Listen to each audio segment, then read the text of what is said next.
வணக்கம். நீங்கள் இணைந்திருப்பது சமூகத்தின் பிரதான செய்திகளோடு. செய்திகளுக்காக உங்களுடன் இணைந்து கொள்ளும் நான் ரவிச்சந்திரன் ஜோன் வெஸ்லி. பிரதான செய்திகளுக்குள் செல்வதற்கு முன்னர் முதலில் தலைப்புச் செய்திகள். துறைமுகத்தில் தேங்கி கிடக்கும் 1025 வாகனங்கள் ஏலத்தில் விற்பனை செய்ய தீர்மானம். நீதிபதிகளின் ஓய்வு பெறும் வயதை நீட்டிப்பதற்கான பணி ஆரம்பம். நீதி அமைச்சர் அறிவிப்பு.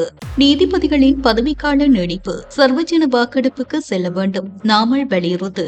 அரசிடம் 7 கோரிக்கைகளை முன்வைத்து திருமலையில் உண்ணாவிரத போராட்டம். எதுவரை பொறுமை, எதுவரை காத்திருப்பு. நிலங்களை விடுவிக்க கோரி பலாலியில் மக்கள் தொடர் போராட்டம். பிக்மி சாரதி கொலை வழக்கில் அதிர்ச்சி திருப்பம். தந்தை மகனின் கொடூரங்கள் அம்பலம். 2 பெண்களை காரால் மோதிவிட்டு தப்பிச் சென்ற OIC மதுபோதையில் கைது. நீரோட்டத்தில் அடித்து செல்லப்பட்ட 16 வயது மாணவன் உயிரிழப்பு. வெத்தாக்கல ஆற்றில் சோகம். கடிகளுக்குள் புகுந்த சோக சுபாஷ். சாரதியின் தூக்க கலக்கத்தால் மட்டக்களப்பில் விபத்து. வெள்ளப்பணியில் பாரிய காட்டுத்தீ. 10 ஏக்கருக்கும் அதிகமான பகுதி தீக்கிரை. அவை முதல் தலைப்புச் செய்திகள். இனி தொடர்வென விரிவான செய்திகள். ஹம்பாந்தோட்டை துறைமுகத்தை வந்தடைந்த சுமார் 1025 வாகனங்களை இதுவரையில் விடுவித்துக் கொள்ள இறக்குமதியாளர்கள் எவ்வித நடவடிக்கையும் எடுக்கவில்லை என இலங்கை சுங்கம் தெரிவித்துள்ளது.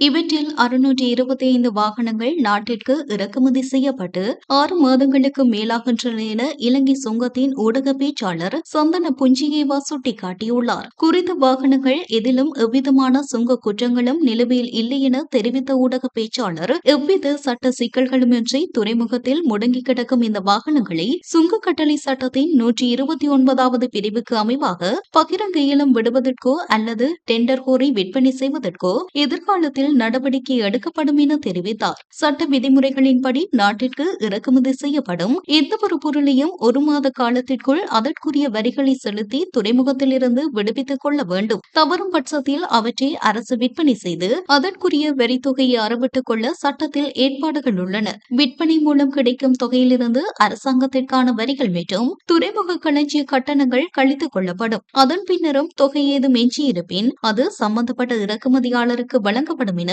சுங்க பேச்சாளர் தெளிவுபடுத்தினார். பாரிஸ் வாழ் மக்களே, உங்களின் பேராதரவை பெற்ற கல்யாணி மற்றும் அன்னபூரணி தயாரிப்புகள் இப்போது 2 கிளைகளிலும். பிடி கேஷ் அண்ட் கரி லாச்சப்பல், பிடி சூப்பர் ஸ்டோர் ஹார்லி கோனஸ். நீதியரசர்கள் மற்றும் நீதிபதிகளின் ஓய்வு பெறும் வயதை மேலும் நீட்டிப்பது தொடர்பான அமைச்சரவை அறிக்கையை தயாரிக்குமாறு அறிவுறுத்தல்கள் கிடைத்துள்ளதாக நீதி மற்றும் தேசிய ஒருமைப்பாடு அமைச்சர் சட்டத்தரணி ஹர்ஷன நாணயக்கார தெரிவித்துள்ளார். இதற்குரிய அது தொடர்பான அமைச்சரவை அறிக்கையை தயாரிப்பதற்கு தேவையான முதற்கட்ட நடவடிக்கைகள் தற்போது முன்னெடுக்கப்பட்டு வருவதாக அவர் சுட்டிக்காட்டியுள்ளார். நீதித்துறை சீர்திருத்தங்கள் குறித்து பேசிய நீதி அமைச்சர் ஹர்ஷன நாணயக்கார, பொதுவாக நீதிமன்றங்களில் வழக்குகள் கணிசமான காலம் இழுத்தடிக்கப்படும் நிலை காணப்படுகிறது. இதற்கான காரணங்களை கண்டறிந்து நிவர்த்தி செய்யும் அதே வழியில் நாட்டின் நீதிமன்ற கட்டமைப்பை விரிவுபடுத்த வேண்டிய அவசியமும் உள்ளது. புதிய நீதிபதிகளை நியமிக்க அரசாங்கம் தொடர்ந்து நடவடிக்கை எடுத்து வருகிறது. அதே நேரம் நீதிபதிகளின் ஓய்வு பெறும் வயதை நீட்டிக்க வேண்டும் என்ற கோரிக்கை நீதித்துறை தளத்திலிருந்தே எழுந்துள்ளது. முன்னதாக உயர் நீதிமன்றம் மற்றும் மேன்முறையீட்டு நீதிமன்ற நீதிபதிகளின் எண்ணிக்கை அதிகரிக்கப்பட்ட போதிலும் அவர்களின் ஓய்வு பெறும் வயது வரம்பு அதிகரிக்கப்படவில்லை என தெளிவுபடுத்தினார். இதேவேளை நீதிபதிகளின் ஓய்வு பெறும் வயதை நீட்டிப்பது தொடர்பான முன்மொழிவு அமைச்சரவையில் சமர்ப்பிக்கப்பட்டால் அது குறித்து விரிவாக விவாதிக்க தயாராக இருப்பதாக அரசாங்கத்தின் அமைச்சரவை பேச்சாளரும் அமைச்சருமான வைத்தியர் நலிந்த ஜெயதிச தெரிவித்துள்ளார். உச்ச நீதிமன்ற நீதிபதிகளின் ஓய்வு பெறும் வயதை அதிகரித்து அவர்களின் பதவிக்காலத்தை நீடிப்பதற்கு அரசாங்கம் நடவடிக்கை எடுக்க முற்பட்டால் அது தொடர்பில் சர்வஜன வாக்கெடுப்பை நடத்த வேண்டும் என ஸ்ரீலங்கா பொதுஜன பெரமுனவின் தேசிய அமைப்பாளரும் பாராளுமன்ற உறுப்பினருமான நாமல் ராஜபக்ஷ தெரிவித்துள்ளார். கொழும்பு ஜாயில பகுதியில் ஸ்ரீலங்கா பொதுஜன பெரமுன ஏற்பாடு செய்திருந்த மக்கள் சந்திப்பில் கலந்து கொண்டு உரையாற்றிய போதே அவர் இதனை தெரிவித்துள்ளார். நாட்டின் ஏனைய முக்கிய பிரச்சினைகளை மூடி மறைத்துவிட்டு அரசாங்கம் நீதித்துறை மற்றும் நீதிமன்ற கட்டமைப்பை அரசியல் தேவைகளுக்காக பயன்படுத்த முயற்சிப்பதாக நாமல் ராஜபக்ச குற்றம் சாட்டினார். உச்ச நீதிமன்ற நீதிபதிகளின் ஓய்வு பெறும் வயதை அதிகரித்து அவர்களின் பதவிக்காலத்தை நீடிப்பதற்காக அரசாங்கம் அரசியலமைப்பு திருத்தத்தை கொண்டுவர முயற்சிப்பதாகவும் அவர் குறிப்பிட்டார். குறிப்பிட்டார். மேலும் நீதிபதிகளின் பதவிக்காலத்தை நீடிப்பதன் பின்னணியில் அரசியல் நோக்கம் இருப்பதாக கூறிய அவர், இது தொடர்பில் பொதுநலவாய சட்டத்தரணிகள் சங்கம், ஆசிய சட்டத்தரணிகள் சங்கம் மற்றும் இலங்கை சட்டத்தரணிகள் சங்கம் உள்ளிட்ட சட்டத்துறை அமைப்புகள் எதிர்ப்பை வெளியிட்டுள்ளதாகவும் அவர் சுட்டிக்காட்டினார். நீதிபதிகளின் பதவிக்கால நீடிப்பு தொடர்பான சட்டமூலத்தை எதிர்த்து நீதிமன்றத்தை நாடும்போது நீதிபதிகளே தங்களது சொந்த பதவிக்காலம் தொடர்பில் தீர்ப்பளிக்க வேண்டிய சங்கடமான சூழ்நிலை ஏற்படக்கூடும் என்றும் அவர் தெரிவித்தார். எனவே அரசாங்கம் உண்மையிலேயே சட்டத்தையும் நீதியையும் நிலைநாட்ட விரும்பினால் இந்த அரசியலமைப்பு திருத்தம் தொடர்பான இறுதி முடிவை மக்களிடம் ஒப்படைக்க வேண்டும் என நாமல் ராஜபக்ச வலியுறுத்தினார். சர்வஜன வாக்கெடுப்பில் மக்கள் இந்த திருத்தத்தை அங்கீகரித்தால் அதனை ஏற்றுக்கொள்வதில் தங்களுக்கு எந்த ஆட்சேபனையும் இல்லை என்றும் இறுதி தீர்மானத்தை மக்களே எடுக்க வேண்டும் என்றும் நாமல் ராஜபக்ச மேலும் தெரிவித்தார். கடந்த காலங்களில் அரசாங்கத்தினால் முன்வைக்கப்பட்ட வாக்குறுதிகள் நிறைவேற்றப்பட்டுள்ளனவா என்ற கேள்வியை முன்வைத்து திருகோணமலை சிவன் கோவில் அடிக்கு முன்னால் இன்று அடையாள உண்ணாவிரத போராட்டம் ஒன்று இடம்பெற்று வருகின்றது. திருகோணமலை மக்கள் சமூக செயற்பாட்டாளர் உண்ணாவிரத வேந்தனால் இந்த அடையாள உண்ணாவிரத போராட்டம் ஏற்பாடு செய்யப்பட்டிருந்தது. அரசாங்கத்திடம் 7 பிரதான கோரிக்கைகளை முன்வைத்து அவற்றுக்கு தீர்வு பெற்றுத்தருமாறு வலியுறுத்தியே இந்த போராட்டம் முன்னெடுக்கப்பட்டு வருகின்றது. இதன்போது பயங்கரவாத தடை சட்டத்தை நீக்குதல், அரசாங்கத்தால் தடை செய்யப்பட்ட வெடிமருந்துகள் மற்றும் சுருக்கு வலைகளை பயன்படுத்தி மேற்கொள்ளப்படும் மீன்பிடியை தடுத்தல், அரசியல் கைதிகள் அனைவரையும் விடுதலை செய்தல் உள்ளிட்ட கோரிக்கைகள் முன்வைக்கப்பட்டன. மேலும் செம்மணி மனித புதை அகழ்வில் 500க்கும் மேற்பட்ட எலும்புக்கூடுகள் கண்டெடுக்கப்பட்டுள்ளதாக தெரிவிக்கப்படும் நிலையில் அது தொடர்பில் உரிய விசாரணைகள் முன்னெடுக்கப்பட வேண்டும் என்றும் போராட்டக்காரர்கள் கோரிக்கை விடுத்தனர். உயிர்த்த ஞாயிறு தாக்குதல் தொடர்பான விசாரணைகள் மந்தகதியில் இடம்பெறுவதாக குற்றம் சாட்டிய அவர்கள் விசாரணைகளை துரிதப்படுத்த வேண்டும் என்றும் வலியுறுத்தினர். அத்துடன் வடக்கு மற்றும் கிழக்கு மாகாணங்கள் உள்ளிட்ட நாட்டின் அனைத்து மாகாணங்களிலும் மாகாண சபை தேர்தல்களை நடத்த வேண்டும் என்றும் நாட்டின் அனைத்து பிரதேசங்களையும் போதைப்பொருளற்ற பகுதிகளாக மாற்றுவதற்கான நடவடிக்கைகள் முன்னெடுக்கப்பட வேண்டும் என்றும் கோரிக்கை விடுக்கப்பட்டது. ஜனாதிபதி தேர்தலின் போது அரசாங்கத்தினால் வழங்கப்பட்ட வாக்குறுதிகள் நடைமுறைப்படுத்தப்பட்டுள்ளனவா என்ற கேள்வியையும் போராட்டத்தில் கலந்து கொண்டவர்கள் எழுப்பியுள்ளனர். வலிகாமம் வடக்கில் மீள்குடியேற்றப்படாத மக்கள் பலாலி காணி விடுவிப்பை வலியுறுத்தி முன்னெடுக்கப்பட்டு வரும் போராட்டம் இன்று 6வது வாரமாகவும் தொடர்ந்தது. பலாலி சந்தி பகுதியில் ஒன்று கூடிய மக்கள் தமது சொந்த நிலங்களை உடனடியாக விடுவித்து மீள்குடியேற்றத்தை துரிதப்படுத்துமாறு கோரி அமைதியான முறையில் போராட்டத்தில் ஈடுபட்டனர். இதன்போது எங்கள் நிலங்கள் எங்களுடையதுதானே, அது அப்படி உங்களுடையதாகும், எதுவரை பொறுமை, எதுவரை காத்திருப்பு, மீள்குடியேற்றம் எப்போது உள்ளிட்ட வாசகங்கள் அடங்கிய பதாகைகளை ஏந்தியவாறும் கோஷங்களை எழுப்பியவாறும் மக்கள் தமது உரிமைகளை வலியுறுத்தினர். நீண்ட காலமாக தமது பூர்வீக நிலங்களில் மீள்குடியேற முடியாத நிலையில் வாழ்ந்து வருவதாக தெரிவிக்கும் மக்கள் தங்களின் காணிகளை மீள பெற்றுத் தருவதற்கு அரசாங்கமும் உரிய தரப்பினரும் உடனடியாக நடவடிக்கை எடுக்க வேண்டும் என தொடர்ந்தும் கோரிக்கை விடுத்து வருகின்றனர். தமது நிலங்கள் விடுவிக்கப்படும் வரை போராட்டத்தை தொடரவுள்ளதாகவும் அவர்கள் தெரிவித்துள்ளனர். நாங்க 1990ஆம் ஆண்டு ஆனி மாதம் 16ஆம் தேதி இந்த இடத்தை விட்டு வெளியேறினாங்க. இந்த இடத்தை விட்டு வெளியேறக்க எனக்கு வயசு 16, இப்போ 53. இத்தனை வருஷ காலமும் ஒவ்வொரு வீடா உண்மையாக சொல்ல போனால் எத்தனையோ இடங்கள் மாறி மாறி மாறி கழுவாத வீடு இல்லை. அப்படி வீடுகளில் திரிஞ்சு வாடகைக்கு இருந்திருந்து எங்களால் இனி இயலாது, வாடகை கொடுக்குற அளவுக்கு எங்களால் முடியாது. அப்படியான நிலப்பாட்டுக்கெல்லாம் தள்ளப்பட்டிருக்கிறோம் நாங்கள். ஏனென்று சொன்னால் இந்த பிரதேசம் முழுக்க எவ்வளோ அழகான வீடுகள் இன்னும் மாதிரியெல்லாம் இருந்தது. அவியலங்களை விட்டு இந்த இடத்த விட்டு திரத்தி நாங்கள் போகிற நேரத்திலே பிறகு இந்த வீட்டில் காணியெல்லாம் இப்படி இருக்குது. இப்போ நாங்கள் எங்களோட பூமியில் இருக்கணும், எங்களோட இந்த பலாலி மண்ணில் இருக்கணுமென்றான் எங்களோட சொந்தம். இப்போ நான் 3வது பரம்பரைக்குள்ளே வந்துட்டேன். முதல் பரம்பரை எங்களோட அம்மா, எங்களோட அம்மா, அடுத்தது நான், இப்போ எனக்கு பிறகு என் பிள்ளையும் நிற்கிது இதில்.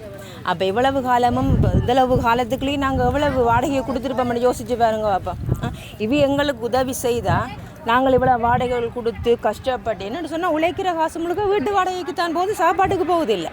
Blue ocean group of companies இலங்கையின் வளர்ச்சியோடு உங்கள் வாழ்க்கையையும் உயர்த்துகிறோம். நாட்டின் பல்வேறு பகுதிகளில் துப்பாக்கி மற்றும் ஆயுதங்களை பயன்படுத்தி பொதுமக்களை அச்சுறுத்தி கொள்ளை சம்பவங்களில் ஈடுபட்டதாக கூறப்படும் முன்னாள் இராணுவ அதிகாரி ஒருவரை ஹோமாகம போலீசார் கைது செய்துள்ளனர். கைது செய்யப்பட்ட சந்தேக நபர் பெனாகுடு ராணுவ முகாமின் விளையாட்டு பிரிவின் பொறுப்பாளராக ராணுவ அதிகாரியாக பணியாற்றியவர் என போலீசார் தெரிவித்துள்ளனர். கோமாகம கலககேன பகுதியில் கடந்த 16ஆம் தேதி அதிகாலை கால்வாயிலிருந்து வாடகை கார் சாரதி ஒருவரின் சடலம் மீட்கப்பட்டது. பிரேத பரிசோதனையில் அவர் கழுத்து அறுக்கப்பட்டு கொலை செய்யப்பட்டிருந்தமை தெரிய வந்தது. கொலை செய்யப்பட்டவரின் மோட்டார் சைக்கிள், தங்க நெக்லஸ், கையடக்க தொலைபேசி மற்றும் பணப்பை ஆகியவையும் கொள்ளையிடப்பட்டிருந்தன. சம்பவம் தொடர்பான விசாரணைகளின் போது பெறப்பட்ட சிசிடிவி காட்சிகளை ஆய்வு செய்ததில் கொலையுண்ட பிக்மி மோட்டார் சைக்கிள் சாரதி மற்றொரு நபரை ஏற்றிக்கொண்டு சம்பவம் நடந்த இடத்திற்கு வருவது தெரிய வந்தது. அதன்படி நடத்திய விசாரணையில் அந்த நபரே மோட்டார் சைக்கிள் சாரதியுடன் அங்கு வந்து அவரை கொலை செய்தது என்பது தெரிய வந்துள்ளது. இவ்வாறு அடையாளம் காணப்பட்ட இருவரும் தந்தையும் மகனும் என விசாரணைகளில் தெரிய வந்துள்ளது. கொலை இடம்பெற்ற மறுநாளே சந்தேக நபர்கள் குறித்த மோட்டார் சைக்கிளை பயன்படுத்தி முருககேன பகுதியில் பெண்ணொருவரை கூர்மையான ஆயுதங்களால் அச்சுறுத்தி தங்க நெக்லஸை கொள்ளையிட்டதாகவும் விசாரணைகளில் தெரிய வந்துள்ளது. மேலும் கோமாகம, அவிசாவளை, கிரியுள்ள மற்றும் தெகியோவிட்ட பகுதிகளில் இடம்பெற்ற 4 ஆயுத கொள்ளை சம்பவங்களுடனும் கைது செய்யப்பட்ட சந்தேக நபருக்கு தொடர்பு இருப்பதாக போலீசார் தெரிவித்துள்ளனர். கோமாகம பிட்டிபின பகுதியில் உள்ள வீடொன்றில் சந்தேக நபர் தங்கியிருப்பதாக கிடைத்த ரகசிய தகவலை அடுத்து போலீசார் அவரை கைது செய்துள்ளனர். அவரிடமிருந்து உள்நாட்டில் தயாரிக்கப்பட்ட வெடிகுண்டொன்றும் 500 மில்லிகிராம் ஹெரோயினும் கைப்பற்றப்பட்டுள்ளன. அத்துடன் குற்றச்செயல்களுக்கு பயன்படுத்தப்பட்டதாக கூறப்படும் பல்சர் ரக மோட்டார் சைக்கிள் மற்றும் இரத்தக்கரை படிந்த மோட்டார் சைக்கிள் தலைக்கவசம் ஒன்றும் மீட்கப்பட்டுள்ளன. கைது செய்யப்பட்டவர் மகன் என்றும் அவர் தனது தந்தையுடன் இணைந்து இக்குற்றங்களை செய்துள்ளார் என்றும் போலீசாரின் விசாரணையில் உறுதி செய்யப்பட்டுள்ளது. குழந்தைகளுடன் பயணிக்கும் பெண்களை இலக்கு வைத்து கொள்ளை சம்பவங்களில் ஈடுபட்டுள்ளதாகவும் போலீசார் தெரிவித்துள்ளனர். சந்தேக நபர் பெரும்பாலான சந்தர்ப்பங்களில் வெளிர் நீல நிற டெனிம் கால்சட்டை அணிந்திருந்ததாகவும் விசாரணைகளில் தெரிய வந்துள்ளது. மேலும் தந்தையுடன் மோட்டார் சைக்கிளில் ஆயுதங்களுடன் பயணித்த போது தனது ராணுவ அடையாள அட்டையை காண்பித்து போலீஸ் சோதனை சாவடிகளை தடையின்றி கடந்ததாகவும் சந்தேக நபர் தொடர்பான விசாரணைகளில் தகவல்கள் வெளியாகியுள்ளன. கைது செய்யப்பட்ட சந்தேக நபர் நேற்று கோமாகம பதில் நீதவான் முன்னிலையில் ஆஜர்படுத்தப்பட்ட நிலையில் அவரை 7 நாட்கள் தடுப்பு காவலில் வைத்து விசாரணை நடத்த போலீசாருக்கு அனுமதி வழங்கப்பட்டுள்ளது. இந்த குற்றச்செயல்களின் பின்னணியில் உள்ள பிரதான சந்தேக நபரான தந்தையை தேடி கைது செய்வதற்கான விசாரணைகள் கோமாகம தலைமையக போலீஸ் நிலைய குற்றப்பிரிவின் பொறுப்பதிகாரி சமன் கமகே தலைமையில் தொடர்ந்து முன்னெடுக்கப்பட்டு வருகின்றன. கொழும்பு கோமாகம சிரேஷ்ட போலீஸ் அத்தியட்சகர் பிரிவின் விசேட விசாரணை பிரிவின் பொறுப்பதிகாரியாக பணியாற்றும் பிரதான போலீஸ் பரிசோதகர் ஒருவர் 2 வெவ்வேறு இடங்களில் 2 பெண்களை விபத்துக்குள்ளாக்கிவிட்டு காரில் தப்பிச் செல்ல முயன்ற குற்றச்சாட்டில் கைது செய்யப்பட்டுள்ளார்.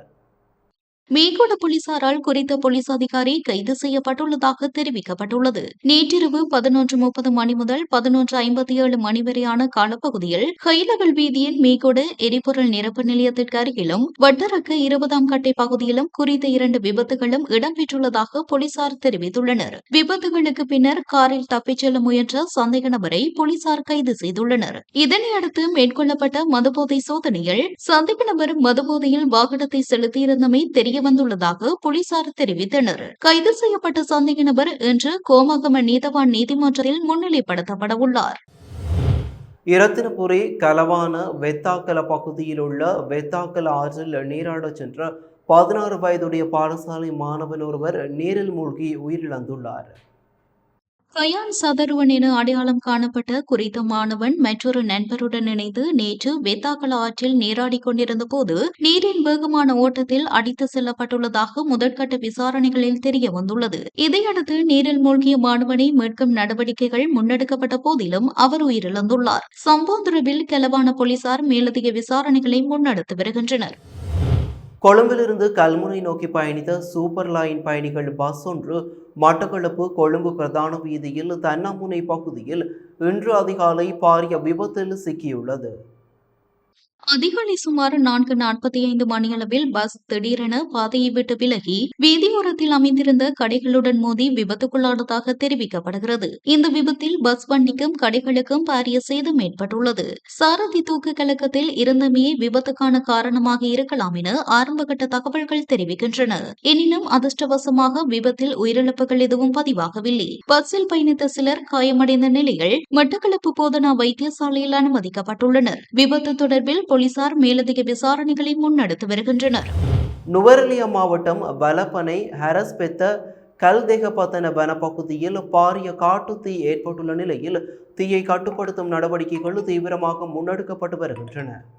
இன்று ஏற்பட்டுள்ள இந்த காட்டுத்தீ காரணமாக இதுவரை 10 ஏக்கருக்கும் அதிகமான நிலப்பரப்பு தீக்கிரையாகியுள்ளதாக தெரிவிக்கப்படுகிறது. அப்பகுதியில் நிலவும் அதிக உஷ்ணமான காலநிலை காரணமாக தீ வேகமாக பரவி வருவதாக தெரிவிக்கப்படுகிறது. தீயை கட்டுப்படுத்தும் பணிகளில் வனத்துறையினர், அதிரடிப்படையினர், இராணுவத்தினர், போலீசார் மற்றும் பொதுமக்கள், கிராம மக்கள் ஆகியோர் இணைந்து ஈடுபட்டு வருகின்றனர். இந்நிலையில் தீயை கட்டுப்படுத்துவதற்கு அப்பகுதி கிராம மக்கள் மற்றும் பொதுமக்கள் உதவியை வனத்துறையினர் கோரியுள்ளனர். பலதரப்பினரும் தீயை கட்டுப்படுத்தும் நடவடிக்கைகளை முன்னெடுத்து வருகின்ற போதிலும் தீபரவல் தொடர்ந்தும் அதிகரித்து வருவதாக தெரிவிக்கப்படுகிறது. இந்நிலையில் ராஜகிரிய ஒபேசகரபுர பகுதியில் உள்ள வீடொன்றில் இன்று தீப்பரவல் ஏற்பட்டுள்ளது. தீப்பரவலை கட்டுப்படுத்துவதற்காக 2 தீயணைப்பு வாகனங்கள் சம்பவ இடத்திற்கு அனுப்பி வைக்கப்பட்டுள்ளதாக தீயணைப்பு சேவை திணைக்களம் தெரிவித்துள்ளது. எல்லை பகுதியில் குடிநீர் போத்தல்களை நிர்ணயிக்கப்பட்ட விலையை விட அதிக விலைக்கு விற்பனை செய்ததாக குற்றம் சாட்டப்பட்ட சுற்றுலா நிறுவனம் ஒன்றுக்கு 1 மில்லியன் ரூபாய் அபராதம் விதித்து பண்டாரவள நீதவான் நீதிமன்றம் உத்தரவிட்டுள்ளது. நுகர்வோர் விவகாரங்கள் ஆணையத்தின் புலனாய்வு அதிகாரிகள் கடந்த 10ஆம் தேதி மேற்கொண்ட சோதனை நடவடிக்கையின் போது குறித்த நிறுவனம் குடிநீர் போத்தல்களை அதிக விலைக்கு விற்பனை செய்து வந்தமை கண்டறியப்பட்டது. இதனையடுத்து நுகர்வோர் விவகாரங்கள் ஆணைய சட்டத்தின் விதிகள் மற்றும் ஒழுங்குமுறைகளை மீறியதாக கூறி சம்பந்தப்பட்ட நிறுவனத்திற்கு எதிராக நுகர்வோர் விவகாரங்கள் ஆணையம் வழக்கு தாக்கல் செய்தது. இந்த வழக்கு கடந்த 22ஆம் தேதி பண்டாரவளை நீதவான் நீதிமன்றத்தில் விசாரணைக்கு எடுத்துக் கொள்ளப்பட்ட போது குற்றம் சாட்டப்பட்ட நிறுவனம் குற்றத்தை ஒப்புக்கொண்டது. இதனைத் தொடர்ந்து குறித்த நிறுவனத்துக்கு 1 மில்லியன் ரூபாய் அபராதம் விதித்து நீதிமன்றம் உத்தரவிட்டுள்ளது. வருடாந்த பொங்கல் உற்சவத்தை முன்னிட்டு நீராவியடி பிள்ளையார் ஆலய வளாகத்தினை தூய்மைப்படுத்தும் நிகழ்வு இன்றைய தினம் இடம்பெற்றுள்ளது. எதிர்வரும் 2026 ஆகஸ்ட் 2ஆம் தேதி நடைபெறவுள்ள வருடாந்த பொங்கல் உற்சவத்தை முன்னிட்டு முல்லைத்தீவு பழைய செம்மலை நீராவியடி பிள்ளையார் ஆலய வளாகம் இன்றைய தினம் பக்தர்கள் மற்றும் ஆலய நிர்வாகத்தினரின் பங்களிப்புடன் தூய்மைப்படுத்தும் பணிகள் முன்னெடுக்கப்பட்டன. வருடாந்த உற்சவத்திற்கான முன்னேற்பாடுகள் ஒரு பகுதியாக மேற்கொள்ளப்பட்ட இப்பணியில் ஆலய வளாகம் சுத்தம் செய்யப்பட்டதுடன் வழிபாட்டிற்கு தேவையான சூழலும் ஒழுங்குபடுத்தப்பட்டது. முல்லைத்தீவு பழைய செம்மலை நீராவியடி பிள்ளையார் ஆலய வளாகம் கடந்த காலங்களில் அபகரிக்கப்பட்டு சட்டவிரோதமாக பௌத்த விகாரை அமைக்கப்பட்டதாகவும் அதனைத் தொடர்ந்து பல்வேறு நெருக்கடிகள் மற்றும் தடைகள் ஏற்பட்டதாகவும் தெரிவிக்கப்படுகிறது. இந்நிலையிலும் தற்போது ஆலய நிர்வாகத்தினரின் வழிநடத்தலில் ஆலய வழிபாடுகள் தொடர்ச்சியாக நடைபெற்று வருவது குறிப்பிடத்தக்கதாகும். யாழ்ப்பாணம் தென்மராட்சி வரணி முள்ளி பகுதியில் வெளிநாடுகளில் இருந்து வருடாந்தம் இலங்கைக்கு வலசை வரும் சைபீரிய நாரைகள் பெருமளவில் அணிவகுத்துள்ளமை அப்பகுதி மக்களின் கவனத்தை ஈர்த்துள்ளது. குறித்த பறவைகள் வீதியோர பகுதிகளில் கூட்டமாக அமர்ந்திருப்பதுடன் அவ்வழியாக பயணிப்பவர்களின் கண்களை கவரும் வகையில் அழகிய காட்சியாக தென்படுகின்றன. சைபீரியா உள்ளிட்ட வெளிநாடுகளில் இருந்து வருடாந்தம் இலங்கைக்கு வரும் இவ்வகை பறவைகள் வடக்கு மாகாணத்தின் பல்வேறு பகுதிகளிலும் தங்கி செல்வது வழக்கமாகும். இவ்வாறு வெளிநாட்டு வலசை பறவைகள் பெருமளவில் ஒரே இடத்தில் அணிவகுத்திருப்பது இயற்கை ஆர்வலர்கள் மற்றும் பொதுமக்களுக்கு கண்கொள்ளா காட்சியாக அமைந்துள்ளது. இத்துடன் சமூகத்தின் பிரதான செய்திகள் நிறைவு பெறுகின்றன. தொடர்ந்தும் சமூகத்தின் செய்திகளோடு இணைந்திருங்கள். நன்றி, வணக்கம். எமது RIP பேச்சுக்கு கிடைத்த மரண அறிவித்தல்கள். கொழும்பை பிறப்பிடமாகவும் ஆஸ்திரேலியா மெல்போர்னை வதிவிடமாகவும் கொண்டிருந்த திருமதி காயத்ரி ராஜேந்திர குருக்கள் அவர்கள் 25/7/2026 சனிக்கிழமை அன்று காலமானார். கம்பளை புசதின்னையை பிறப்பிடமாகவும் ஹேட்டன் மாத்தளையை வதிவிடமாகவும் கொண்டிருந்த திரு தவசிதேவர் ஐயாத்துரை அவர்கள் 25/7/2026 சனிக்கிழமை அன்று காலமானார். புசல்லாவையை பிறப்பிடமாகவும் பண்டாரநாயக்க சதுக்கத்தை வதிவிடமாகவும் கொண்டிருந்த திருமதி பாரத தேவி அம்மா அவர்கள் 25/7/2026 சனிக்கிழமை அன்று காலமானார். யாழ்ப்பாணம் காரைநகர கழபூமி திக்கரை வண்ணார் பண்டிகை பிறப்பிடமாகவும் வதிவிடமாகவும் கொண்டிருந்த திரு தம்பையா நடேசலிங்கம் அவர்கள் 25/7/2026 சனிக்கிழமை அன்று காலமானார். மேலே அறிவிக்கப்பட்ட அனைத்து மரண அறிவித்தல் இறுதிக்கிரியை பற்றிய தகவல்களை அறிந்து கொள்ள ரிப்டோட் பேஜை பார்வையிடுங்கள். இதற்கான லிங்க் கீழிருக்கும் டிஸ்கிரிப்ஷனில் பார்வையிடலாம். இது போன்ற செய்திகளை தெரிந்து கொள்ள சமூகம் நியூஸ் சேனலை சப்ஸ்கிரைப் செய்து அருகில் உள்ள பெல் பட்டனை கிளிக் செய்யுங்கள். மேலும் இது போன்ற செய்திகளை உடனுக்குடன் தெரிந்து கொள்ள சமூகமீடியா.com என்ற இணையதளத்தின் வாயிலாகவும் எங்களுடன் இணைந்திருங்கள்.